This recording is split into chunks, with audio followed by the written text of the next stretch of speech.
మహబూబాబాద్ జిల్లా ఇనుగుర్తిలో రైతులు రోడ్డుపై బైఠాయించి ధర్నా నిర్వహించారు. యూరియా కొరతతో అల్లాడిపోతున్నామని ఆవేదన వ్యక్తం చేశారు. తెల్లవారుజాము నుంచే రైతు వేదిక వద్ద బారులు తీరినా యూరియా దొరకడం లేదన్నారు. ఇప్పటికైనా ప్రభుత్వం అధికారులు స్పందించి సరిపడా యూరియా అందివ్వాలని కోరారు.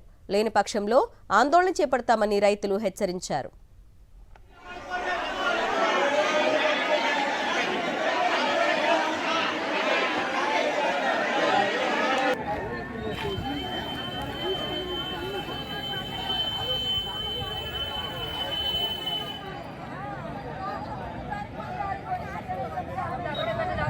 మహబూబాబాద్ జిల్లా ఇనుగుర్తిలో రైతులు రోడ్డుపై బైఠాయించి ధర్నా నిర్వహించారు.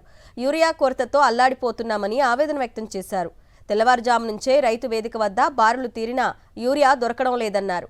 ఇప్పటికైనా ప్రభుత్వం అధికారులు స్పందించి సరిపడా యూరియా అందివ్వాలని కోరారు. లేని పక్షంలో ఆందోళన చేపడతామని రైతులు హెచ్చరించారు.